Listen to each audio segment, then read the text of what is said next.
껌 논란 강백호, 마녀사냥 희생양, SNS 악플 테러 선 넘었다.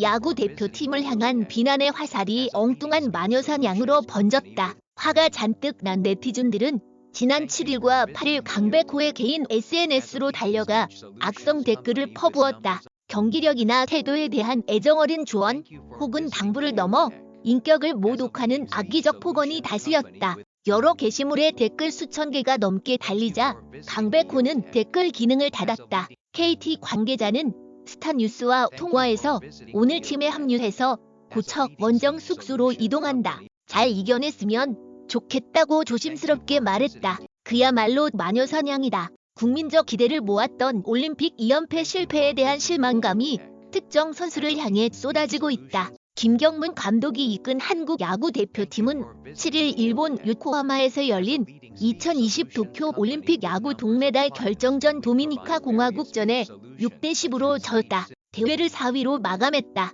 경기 도중 강백호가 검을 씹는 장면이 화면에 잡혔다. 팀이 지고 있는데 파이팅을 외치지는 못할 망정 성의가 없어 보인다며 태도가 도마 위에 올랐다. 정작 강백호는 6대5 역전 적시타를 터뜨린 주인공이었다. 올림픽 기간에는 세계적인 이벤트이기 때문에 관심이 없던 종목에도 눈길이 가고 난다. 검을 씹는 장면만 보고서는 인성과 결부시켜 없는 말도 지어낸다. 평소에 인성 문제가 있었다느니 학폭 논란이 있었던 선수라느니 근거 없는 루머를 확대 재생산한다. 허위사실 유포다. 도쿄 올림픽 대표팀은 역대 최악체로 꼽힐 만큼 전력이 좋지 않았다. 하필 강백호가 마지막 날 먹잇감이 된 것이다. 오히려 평소 야구를 즐겨보던 팬들은 강백호를 옹호한다. 특히 KT 위즈 팬들에게 강백호는 팬 서비스가 훌륭하기로 명성이 자자하다. 강백호는 2019년 프리미어 12 대표팀에 뽑혔을 때 후보였다.